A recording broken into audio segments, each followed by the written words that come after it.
quería hacer un mural de la guerra. Los medios publicaron el hallazgo de pues, los planos y las estrategias que había para tomarse el palacio. Algunos hablaban de otros edificios del Congreso, pero se sabía que estaban planeándolo. Y como el mural puede imaginar, porque es un mural literario, es un mural como el de la cubierta, a mí me parece útil para pensar que toda esta gente tiene sus razones, cada cual se pone su uniforme, su disfraz, de alguna manera son una especie de niños disfrazados de adultos. La misma herramienta de la literatura es lo contrario a la abstracción, es volver concreto todo y mostrar a esta gente como personas comunes y corrientes. Y la gracia de un mural es que les está pasando a todos y para todos es grave.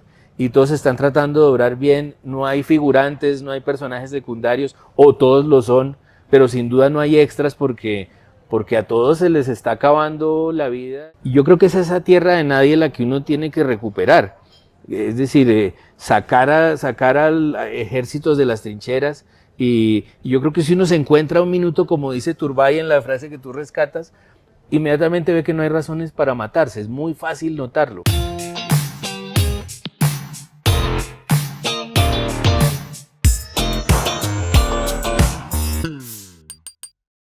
Querido Ricardo. Querido Salvador. Qué placer, genuinamente. Te lo digo también, poder un gran gusto. Conversar otra vez, sí. Ya te lo había comentado, leerte, escucharte también en las diferentes variantes en las que tú contribuyes a la conversación pública, desde tus columnas, tus podcasts, la literatura, esta literatura que aunque podamos preguntarnos si califica como novela o no, me parece secundario. Sí, a mí también. Y creo que es crucial que sea literatura, pero en cualquiera de las variantes, de verdad que soy plenamente de acuerdo. Sí. Me da una combinación de placer con gratitud. Qué alegría. Porque no vivimos en el planeta tiempos fáciles, no. Vivimos tiempos que además anticipan que la cosa podría continuar empeorando. Y voces honestas, constructivas, y ya hablaremos un poquito más de tu más reciente publicación, genuinamente compasivas, nos recargan, nos hacen pensar que se puede, ¿no? Qué alegría, creo que era exactamente por donde iba el asunto. Y se siente, y aunque se siente, pareciera que no hay anestesia suficiente para volver sobre algo que, como fue la toma de Palacio de Justicia y su retoma o su recuperación, dependiendo del vocablo que prefieran. Desde donde lo diga uno, claro. Esas discusiones creo que son válidas y son importantes. Es importante simplemente tenerlas. Tu texto hace que se sienta cercano nuevamente. Te contaba yo que yo me siento muy agradecido, y siento que Colombia es mi segunda patria, mi segunda casa, la tierra de mis hijas. Y a pesar de sumar ya 20 años agradecido en este país, siempre había escuchado sobre lo que yo podría haber dicho como el incidente, lo del Palacio de Justicia, de costado, en diagonal, de reojo. Sí. Nunca había, de manera que llegué sin mucha información y gracias a tu texto conozco ahora en profundidad no solamente aquello que ocurrió, sino lo conectado que está con la historia de la República. Y ya estoy hablando demasiado. No, estoy atento. Pero quería preguntarte, es bastante claro en el texto a veces uno se le pasa, pero lo da por obvio, el texto es mural. Claro. La más reciente novela, si cabe el término, sí. Texto literario de Ricardo Silva Romero. Y es efectivamente, y lo anuncias en una ficha técnica inicial, creo que has elegido muy bien. Era una idea preconcebida, llegó a ti luego de enfrentar una información que conocías como ciudadano colombiano, que habías visitado como escritor en otros de tus textos. ¿Pensabas que tenía que ser un mural o llegaste a esa conclusión? Yo sentía que tenía que ser un mural. Yo creo que la palabra es sentir, porque era una intuición. Y quería hacer un mural de la guerra. y tenía por allí la historia del Palacio de Justicia en varios intentos. En una novela que se llama Historia Oficial del Amor, que es la historia de mi familia, hay 2 capítulos sobre esta pesadilla del Palacio de Justicia. Y en otra que se llama Cómo perderlo todo, hay un par de capítulos sobre una gente que está haciendo una serie sobre el Palacio de Justicia y entonces se aprovecha para darle vueltas al asunto. Alguna vez participé en un libro que hizo la revista Semana cuando tenía una editorial que se llamaba Semana Libros, en un libro de crónicas sobre esa semana en la historia de Colombia que empieza con esta toma y termina con la avalancha en Armero. Y a mí me correspondió el día en el que no pasó nada, el día de esa semana en el que no pasó nada, que es una especie de como decían en los ejércitos romanos, ocio, el día en el que se están recuperando las fuerzas y se está sospechando que viene algo peor. Entonces tenía el Palacio de Justicia metido por todas partes, había tenido mucho contacto, como está en el libro contado, con gente que tenía que ver o con contar la historia del palacio o con el horror del palacio mismo, digamos. Entonces, digamos que tenía toda la información, tenía una biblioteca de una biblioteca de crónicas sobre lo que pasó allí, tenía una red de voces sobre la pesadilla, y lo único que faltaba era que lo quisiera hacer, que tuviera la necesidad de hacerlo, porque no hay otra manera de pasar por un libro que un impulso pues una urgencia muy grande. Y el año pasado me pasó que el mismo día, que esto ya es esotérico, ya entramos en sección esoterismo, el mismo día de noviembre del año pasado, 2 amigos me dijeron que porque yo no había escrito mi libro sobre el Palacio de Justicia. Como tú decías, un texto literario, no una crónica, no una suma de testimonios, un texto a fondo y cuya voz fuera literaria y cuyas herramientas fueran literarias.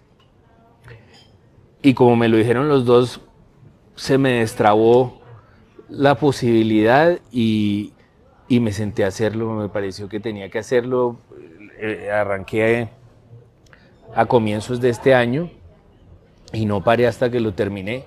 Y el día que lo terminé me llamó, para seguir con esoterismos, me llamó Elena Urán, la hija del magistrado auxiliar Urán, perdón, el abogado asistente, porque trabajaba en el Consejo de Estado, a preguntarme más o menos en qué andaba. Y le dije, pues se acaba de acabar un libro en el que sale tu papá y sales tú en varios lugares. Siguiendo un poquito con el esoterismo, o de todas maneras, sino con coincidencias que parecen algo más que eso, una de las curiosidades de este 6 de noviembre de 1985 es que meses antes se venía hablando, o sea, así como tú rondabas esta historia amenazaba con suceder. Sí. Tanto amenazaba con suceder que la prensa dio cuenta de planes para que esto sucediera. Carteles del narcotráfico que se oponían entonces a lo que se venía conformando ya legalmente la posibilidad de ser extraditados a Estados Unidos, amenazaban al Palacio de Justicia, a los magistrados del sistema de justicia colombiano. La seguridad se redobla. Hay una visita de Estado importantísima del presidente francés Mitterrand. Y a pesar de todo eso, lo que amenazaba con suceder no sucede. Y luego, como si fuera algo que solo podría ocurrir en países como los nuestros. Sí, totalmente. Sucede. Sucede. Y sucede hay un agravante, si es posible, porque todo es tan terrible, que es que habían descubierto el plan. Se sabía el plan en los medios publicaron el hallazgo de pues los planos y las estrategias que había para tomarse el palacio. Algunos hablaban de otros edificios del Congreso, pero se sabía que estaban planeándolo. Y digo que es un agravante porque en esos casos se supone que la guerrilla ya no lo hace. Es decir, los medios lo publican, el ejército cuenta que la guerrilla estaba haciendo eso, todo el mundo queda informado y es casi que pues es casi que lo que pasa siempre, inevitable, que la guerrilla de inmediato diga, se cancela esa operación, no lo vamos a hacer porque ya saben, es lógico. Y sin embargo lo hacen. Es increíble que insistan en un plan que ha sido descubierto.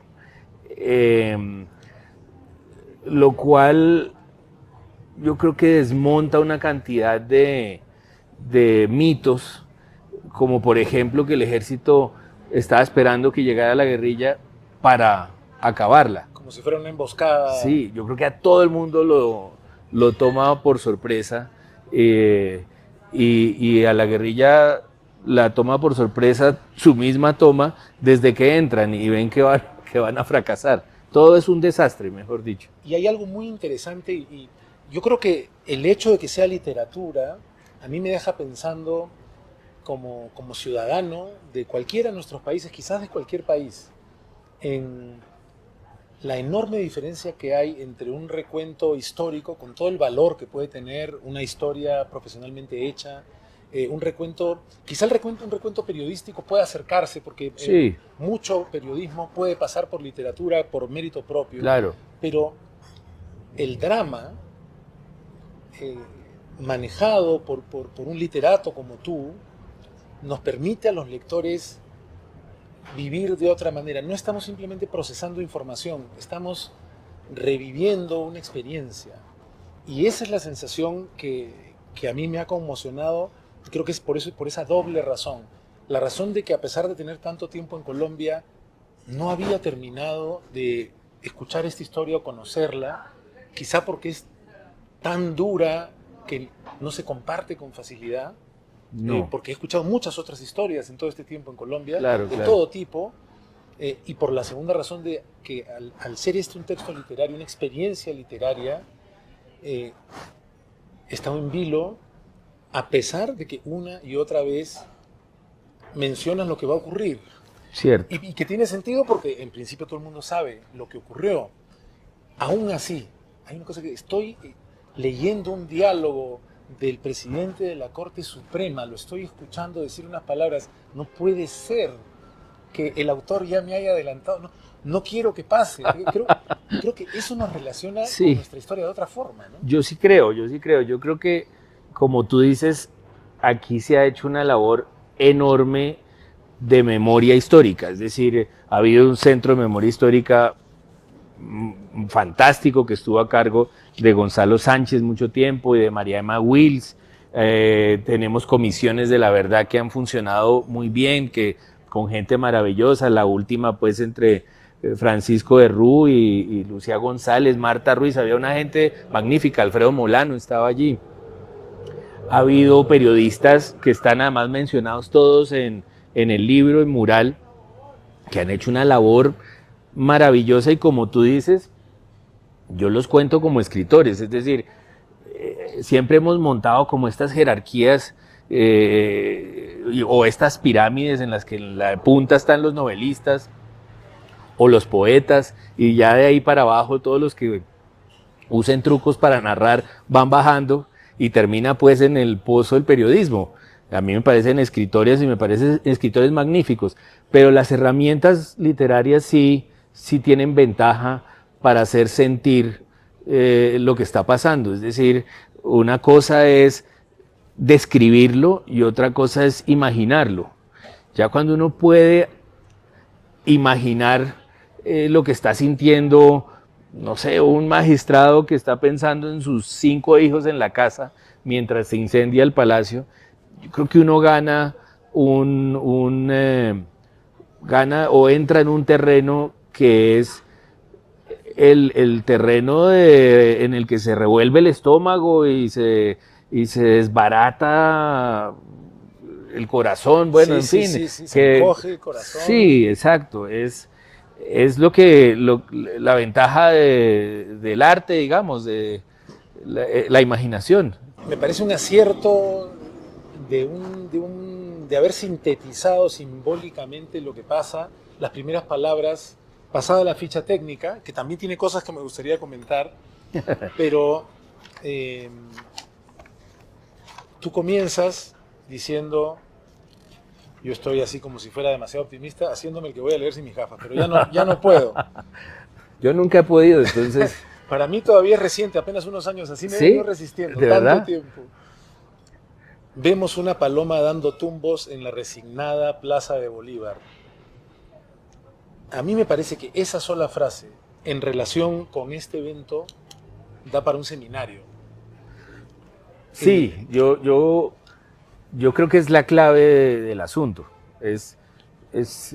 Nos presenta una especie de código, una especie de reglas del juego que son las de un guión irrealizable. Es decir, es un guión que solo puede suceder por dentro del lector.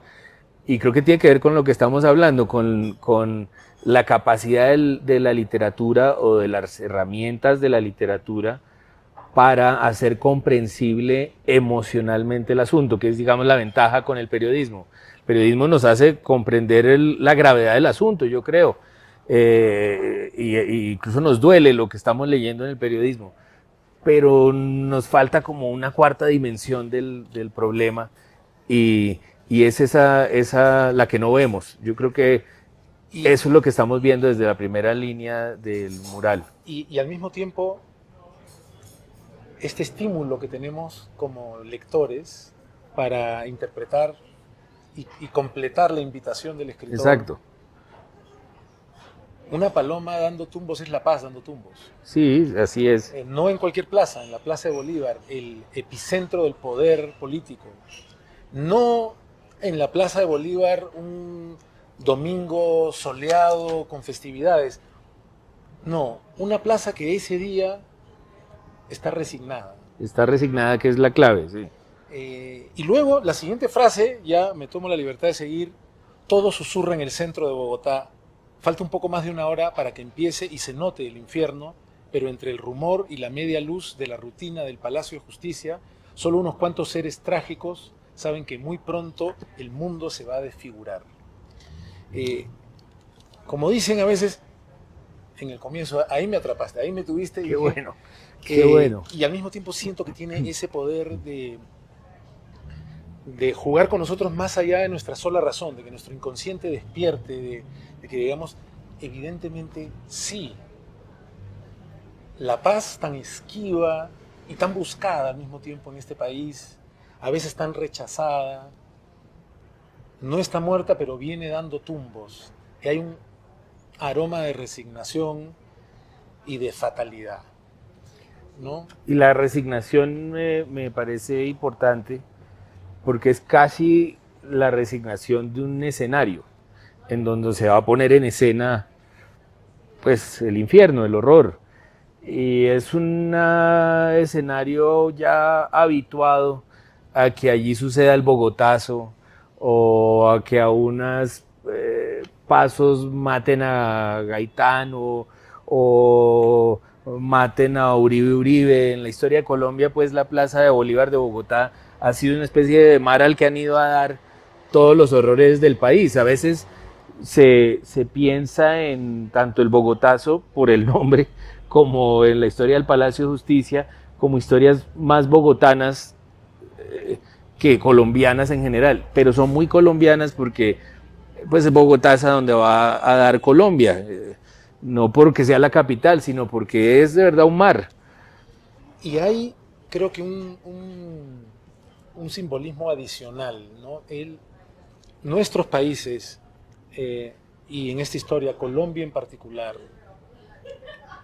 desde la búsqueda de la independencia, desde conseguirla y luego este periodo de la patria boba, donde como si lo que se hubiera conseguido fuera poco, nos damos el lujo de pelearnos de tal manera que esa vulnerabilidad pueda ser aprovechada para un reintento de conquista. Es increíble, ese periodo de la patria boba es increíble, sí. Y luego los múltiples momentos de violencias, porque son en plural, aunque al final sean todas la misma. Sí. Y entonces uno dice, con los esfuerzos del Frente Nacional y finalmente, en medio de todo eso, una justicia muy bien equipada.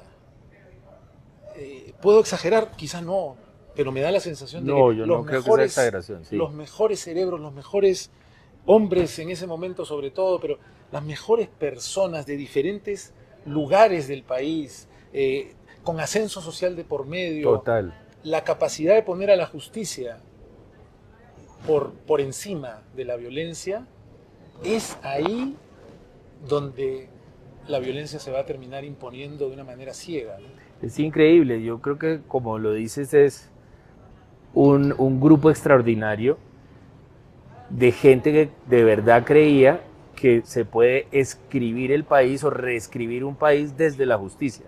Se puede darle forma a un país desde la justicia. Y era gente venida de los lugares más lejanos del país, digo lejanos en el sentido de Bogotá, de los lugares, de las familias con menos suerte que uno pueda imaginar, de 8 hijos, sin dinero para estudiar. Todos estos magistrados habían venido de lugares muy improbables y habían llegado al lugar más alto del Estado colombiano en su rama judicial. Y me parece importante ese retrato, sobre todo en estos tiempos que, como tú decías, son tan desoladores a ratos, como que a ratos uno siente como espectador de la política, por ejemplo, que es difícil encontrar gente admirable allí, que se presume incluso hoy en día que los grandes jueces, los magistrados, los consejeros de Estado no son unas personas maravillosas. O ya pues no entremos en los senadores o no entremos en la rama ejecutiva. Falta mucha gente admirable, mucha gente ejemplar en estos tiempos, o no los queremos ver, o los tiempos nos han distorsionado todo y somos incapaces de notar a la gente ejemplar. Y me parece que en ese momento era más que evidente que magistrados, consejeros, jueces eran maravillosos y además eran personas muy completas, es decir, eran cinéfilos, literatos, gente que había pasado por el estado entero, que había recorrido el mundo y había vuelto con la vocación que hoy en día parece cada vez más extraña, parece casi como la vocación de un cura, de servirle al país. Esa gente creía en eso que hoy en día parece un eslogan para engañar electores. Yo quiero servirle al país. Esa gente sí, no solo quería, sino que le dedicaba su vida a este país. Es increíble, suena increíble. Sí, y da una sensación de la magnitud de la pérdida. Es gravísima. Aquello, por supuesto, aquellas vidas, ¿no? Pero lo que esas vidas parecían ofrecer para un país sudamericano, ¿no? Yo he marcado, entre varias cosas que he marcado, hay una página a la que le he puesto yo mismo, la tremenda página 51, que en realidad comienza un poquito en la 50. Me voy a permitir leerla. Adelante, sí. Dice: pero es que estos militares de manual de las tiranías en nombre de las oligarquías asesinas que compran las elecciones y niegan al pueblo, siguieron desapareciendo gente de izquierda y lanzaron la operación Garfio contra el M y montaron la batalla de Yarumales, que ya es un trauma más, y le volaron una pierna al comandante Navarro Wolf con una granada en una cafetería de Cali y luego mataron al comandante Ospina en el barrio Los Cristales. Pero es que el M-19 se robó la espada. Fusiló al presidente de la Confederación de Trabajadores de Colombia por traición a la clase obrera. Se llevó las armas del ejército como si fuera chistoso. Se metió en la embajada a la vista de todos y detonó con el secuestro de la hermana de los Ochoa del cartel de Medellín la locura de esos narcos salvajes que acaban de crear muerte a secuestradores. Pero si esta guerrilla mata, como acaba de matar un par de vigilantes sin velas en este entierro, que justo estaban pensando en el lento paso del día y nada más, es porque no ve otra manera de romper el círculo vicioso de la violencia que el establecimiento rojiazul desató contra la izquierda en los días del Frente Nacional a finales de los 60, porque la izquierda había convertido las autodefensas campesinas en guerrillas, porque el Estado bipartidista había bombardeado las repúblicas independientes que habían fundado los subversivos, porque las élites traicionaron sin agüero las amnistías que habían dado a los revolucionarios que encararon a la dictadura, porque los pájaros, o sea, los asesinos conservadores en el gobierno de Laureano Gómez, emprendieron una cacería de liberales, porque los liberales se negaban a participar en ese país de derecha que se robaba las elecciones y cerraba el Congreso y mataba a Gaitán, porque ciertos conservadores se habían quedado rumiando el resentimiento por la barbarie contra ellos durante los gobiernos rojos, porque el progresismo nacional había estallado después de 5 décadas de imperio de la Iglesia Católica, porque los godos habían ganado la Guerra de los 1000 días después de un siglo de guerras civiles que empezaron por la traición a la campaña popular del libertador Simón Bolívar. Pero la verdad es que solo una locura que nada más se da aquí, una violencia propia, como un tic de esta esquina del mundo, puede explicar semejante facilidad para el mal.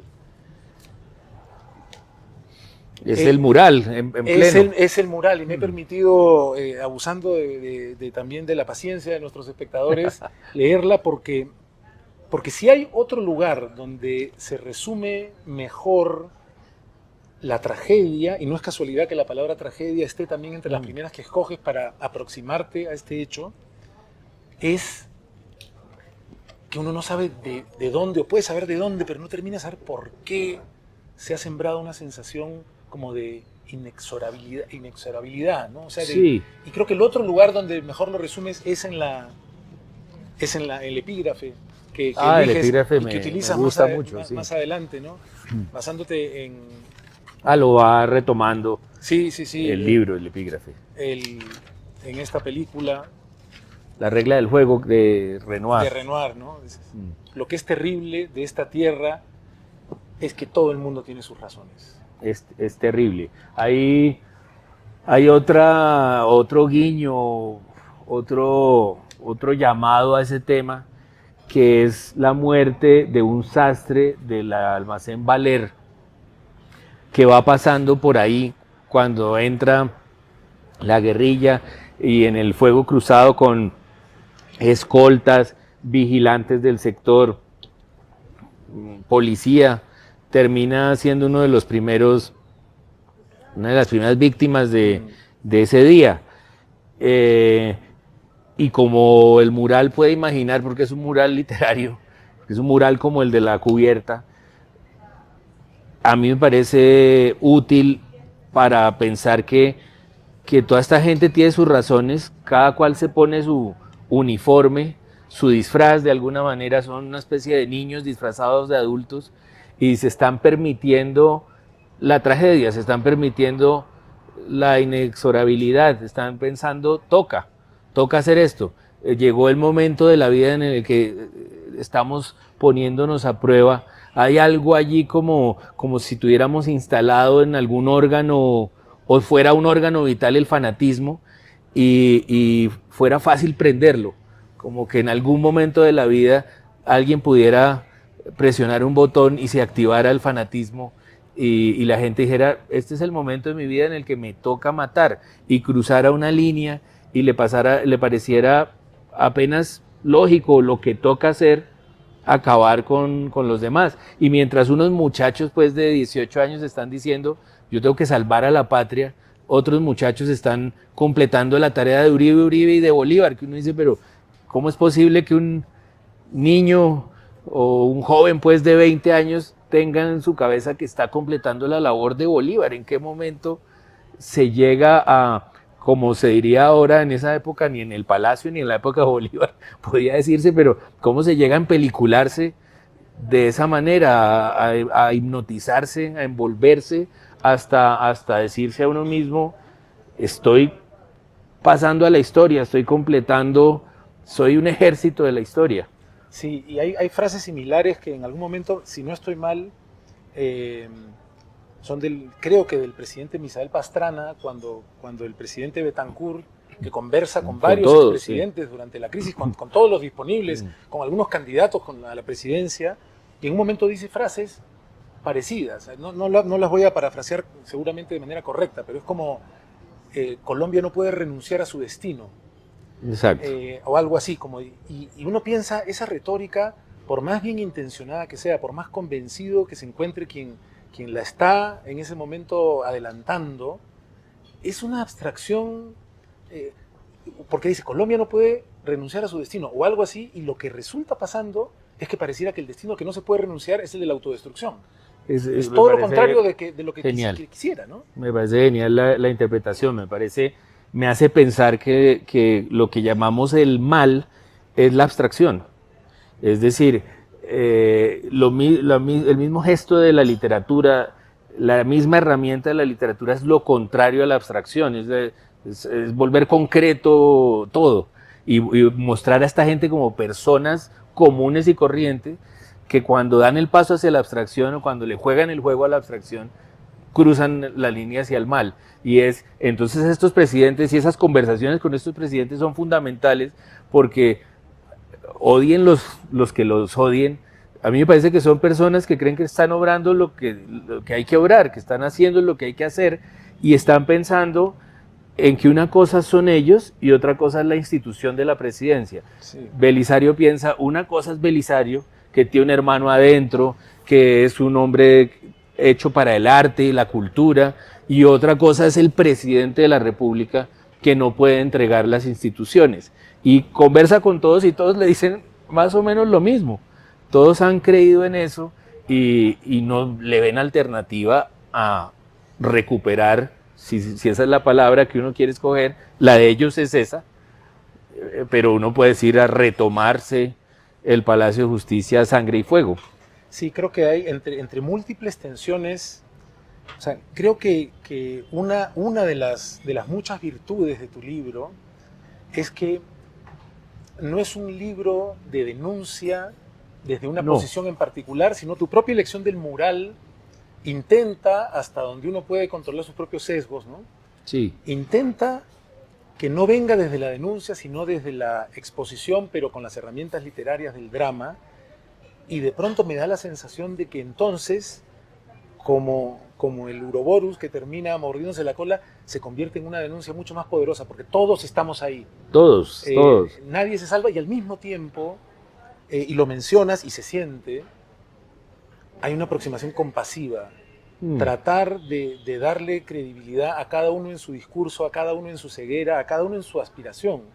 Y sin embargo, entre las múltiples tensiones, una que a mí realmente me zamaqueó es la relación del presidente Bethancourt con el teléfono, especialmente en esa conversación que no se llega a dar con el presidente de la Corte Suprema, y las conversaciones por el teléfono también del hijo del presidente de la Corte Suprema. Sí, porque mientras hay un hombre, el presidente, que incluso sabiendo que un hermano suyo, previamente secuestrado, con tragedias que venía arrastrando, estaba ahí, dolido, claro, y su vida corría peligro, él decide colocarse, como casi todos los expresidentes le aconsejan además, en el lugar abstracto de los valores y del destino de la patria, mientras que Yesid Reyes es el apellido. Yesid Reyes, sí. Yesid Reyes está llamando por la vida de su padre y la de todos los demás, pero y el hecho de que ese grito desesperado no consiga eco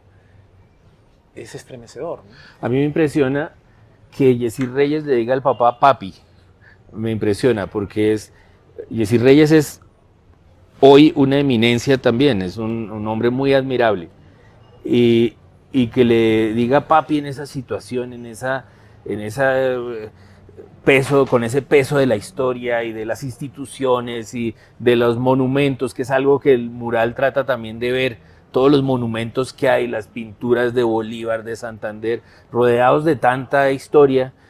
Realmente él es uno de los personajes del mural que está tratando de recordar que esto es concreto, es que ese es su papá que comía en la cama con la mesita y tomaba sopa viendo televisión y que importa la historia y la abstracción en esos momentos. Entonces sí es una tensión que hay allí la abstracción y la realidad. Entre tantas otras, ¿no? También está esta tensión terrible entre no sé si el cargo era en ese momento el director general de la policía. Claro, el mejor amigo, no mejor amigo, pero un gran amigo de la familia. De reunirse a comer y de conocer a la familia y que al mismo tiempo reúne en sí mismo la tensión de la amistad y la responsabilidad policial en ese contexto en particular, ¿no? También estaría pensando con su cabeza, pues, de institucional y su corazón de amigo,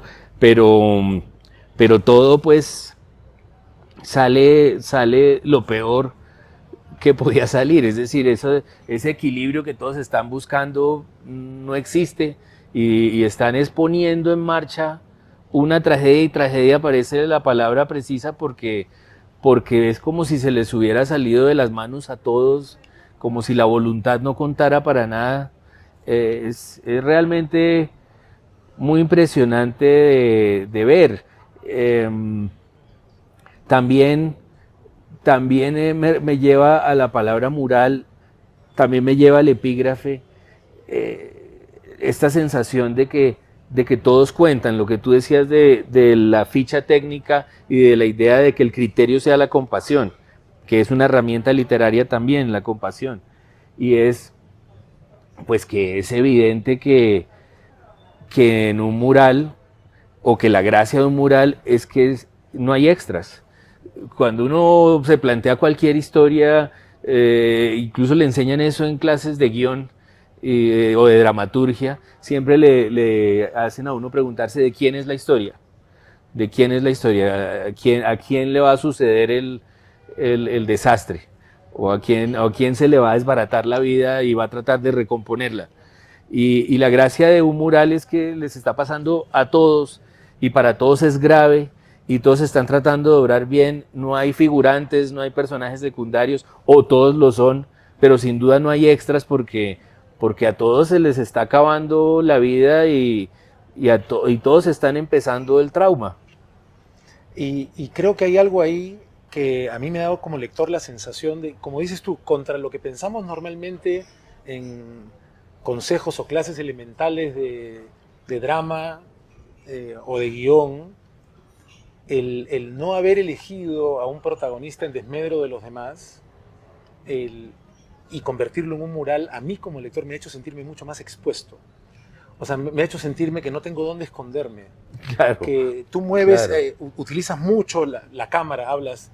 Imaginemos, ¿no? Casi parece una especie de estos monólogos iniciales que como prólogo usaba Shakespeare a veces. Sí. Utilicen su imaginación. Síganme, sí. Imaginen que tenemos una cámara, ahora cenital, ahora desde aquí. Y a cada lugar donde la cámara se posa durante un momento, no hay respiro, hay otra vida con su propia edad, a veces de casualidad en Palacio de Justicia ese día, a veces reemplazando a alguien como la niña de la cafetería, que luego da pie a la siempre viva. Claro, Cristina Guarín. Y como espectador entonces te terminas sintiendo como, al final, una combinación de espectador y alguien que también habita ese mural, como que de hecho todos habitamos una realidad que todavía, que todavía vive este momento. Y de eso te quería preguntar otra cosa, porque terminando tu ficha técnica dices, acá hay una extrañeza en particular que no quiero dejar de destacar. Hoy, sí, ya sé cuál vas a decir. ¿no? Sí, hoy que escribo, tú tenías 10 años cuando esto ocurrió. 10 años. Ahora tienes más. Sí. He ido sumando. Has ido sumando. Sí. Y dices, resulta que ahora escribo esta historia que viví indirecta y directamente, ¿no? Tu madre es mencionada en más de una ocasión, haciendo llamadas. Tu familia está involucrada, hermanos de tu madre, pero tenías 10 años y hoy escribes y eres o cercano o mayor que casi todos los protagonistas. Sí. ¿Cómo has sentido ese tránsito de una experiencia que viviste a los 10 años y de la que creo que nunca te has despegado por lo cercana que te resulta, pero que ahora observas panorámicamente a tus 50, digamos? Sí. Pues yo no me creo viejo porque me da vergüenza con los viejos, digamos, hay gente mucho más vieja y uno sentirse viejo es ridículo cuando hay gente de 80, digamos. Y me gusta la experiencia de tener 50 y me gusta haber notado que todos eran más jóvenes que yo, salvo unos cuantos, empezando por el presidente, digamos. Pero pocos, en realidad. Pero muy pocos. Y me parece, para mí era fascinante, no sé si lo sea, pero para mí era fascinante, cada vez que apareciera un personaje decir su edad y notarlo. Este es mucho más joven, esta persona no alcanzó a tener hijos, o esta persona alcanzó a tener hijos de 3 años, o esta acababa de tener un bebé y no tuvo las preocupaciones que se tienen cuando uno es papá a los 35, 40, 45, 50. No vio crecer a sus hijos, que es tan fascinante y tan satisfactorio. Desde los 50 suceden entonces 2 miedos para mí cuando voy escribiendo el mural, y es, yo entiendo el miedo del niño de 10 años, pero también empiezo a entender el miedo que tiene el muchacho de 22, o el miedo que no tiene, o el fanatismo que tiene uno cuando tiene 21 años y cree que está viejo. Entonces la gente de 21, 25 se siente muy vieja y muy sabia, y que le cae el mundo encima, y que y que tiene una lucidez que no tienen esos viejos idiotas. Pero también entiendo ya cuando uno está casado que no quiere no llegar a la casa, y que lo maten por el camino, y después el miedo que puede tener un papá cincuentón de la pregunta de dónde están los hijos, todo eso. Hay mucho de miedo en ese mural, hay mucho de miedos y mucho de catarsis del miedo desde los 10 hasta los 50, y es fascinante, repito, para mí ir viendo las edades que tiene toda esta gente y lo dramático que tiene que ser uno cuando no tiene 50 sino 48, como muchos magistrados que tienen allí 47, 48, y estar diciendo se va a acabar la vida. Muchos tenían cierta conciencia, como mucha gente de esa generación, que es la generación de mi mamá, mucha gente de esa generación liberal y medio de izquierda, que habían sido jóvenes durante la guerra bipartidista, tenían cierto sentido de que uno lo podían matar acá, y que eso podía llegar en cualquier momento. Y a esos magistrados uno les siente ese sentido trágico de, no, me tocó en este momento, tengo 48, me van a matar, voy a salir este fin de semana con mis hijos a despedirme. Pasa un poco en la historia de Gaona. Pensando que van a ser en realidad los narcotraficantes, ¿no? Pensando que van a ser los narcotraficantes, que en ese momento eran un enemigo muy declarado ya luego del asesinato de Lara Bonilla, y que estaban y estuvieron durante una década dando un pulso con la extradición. La Corte estaba avalando la extradición, le estaba encontrando constitucional, y los narcos sentían que eran sus enemigos, porque eran los únicos, y fue así un rato, los únicos que estaban poniéndole el pecho a esa guerra eran esos magistrados. Y sabiendo, es de verdad conmocionante cuando uno ve a este magistrado saliendo de paseo con los hijos y diciéndole, mira, me quieren matar y probablemente me van a matar, pero voy a hacer lo correcto, ¿no? Voy a hacer lo correcto, sí. Otra de las cosas que creo que sobre las que es importante, me parece a mí llamar la atención, es el hecho de que en más de una ocasión, pero en alguna, quizá con las palabras mejor escogidas, se dice, si conversaran un momento, en medio de esta balacera que una vez comenzó no terminó nunca, que si conversaran un momento, me da la impresión, creo que incluso el expresidente Turbay llega a decirle al presidente Betancourt, llega a decirle, en medio de todo esto y siendo cierto que no se puede negociar con el terrorismo, con la guerrilla, como fuera, si se conversara un momento, como sucedió en el tema de la embajada, sí, yo creo que entrarían en razón. Sí. Y hay dos como conclusiones que yo creo que es importante destacar. Una tiene que ver con tu elección de la literatura para abordar un tema histórico. Sin volverlo ficción, más allá de que hay espacio para imaginar de buena fe qué puede haberse pensado, qué puede haberse sentido, elegir la literatura, elegir el drama y convertir en personas a cada uno de los protagonistas, siendo los protagonistas todos los del mural, nos aleja de estos ideales por los que no solamente somos capaces de perder la vida, sino además, muy tristemente, somos capaces de acabar la vida de otros. Sí, tal cual. Por un lado. Y por otro lado, aparece aquí el drama terrible de lo que significa no darle la oportunidad a conversar un momento y de Sí, de apelar acuerdo. una sensatez que incluso en contextos como ese están ahí. Tengo la sensación de que una manera muy dolorosa de entender Colombia es este terrible episodio. Sí, yo también creo eso. Y creo que no hay masoquismo en querer aproximarse a este episodio, sino lo que puede es sacarse valiosísimas lecciones de la importancia de dirigirse a las personas y no a las ideas, de escucharse y de tratar de entender que por más en el otro extremo que puedas encontrar al otro, siente que tiene sus razones, como pones en el epígrafe. Totalmente. Da para varios programas de aire libre, probablemente Sí. para una temporada completa, pero quería terminar por todas estas razones agradeciéndote ya no solamente por el texto, sino por ese ejercicio de conversar, de exponer ideas y de poner en el centro de una historia tan dolorosa a una mirada compasiva que creo que nos marca un camino que nos puede salvar. Yo estoy de acuerdo y me conmueve que además es el ejercicio de este espacio que tú tienes, que es la vocación de este espacio que tú tienes. Es encontrarse, que suena tonto en un primer momento y como obvio, pero es justamente lo que no se hace. Y lo que no se hace desde que hay redes es peor además.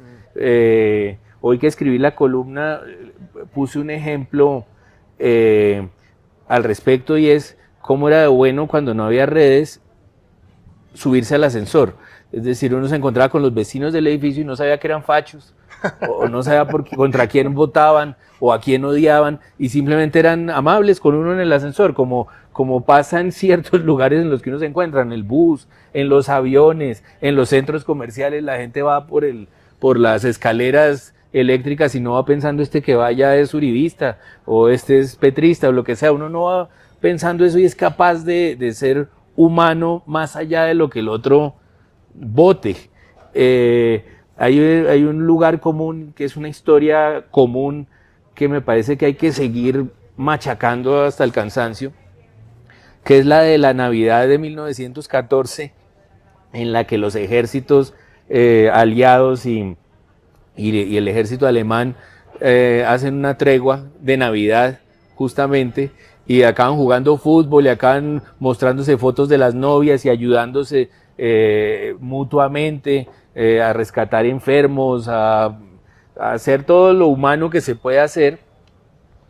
Y me parece que es muy diciente esa historia, porque luego de esa tregua, que tiene sus narraciones, ha sido contada, hay películas sobre esa tregua de Navidad entre esos dos ejércitos. Luego de eso los ejércitos endurecieron las normas y prohibieron esos encuentros en la tierra de nadie, que es el lugar entre las dos trincheras de los dos ejércitos. Y yo creo que es esa tierra de nadie la que uno tiene que recuperar.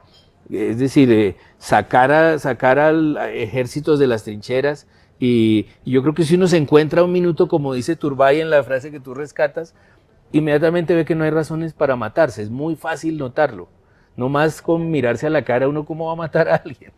Y ese es el esfuerzo. Eso quizás es lo que suma la literatura al esfuerzo, como la tierra de nadie.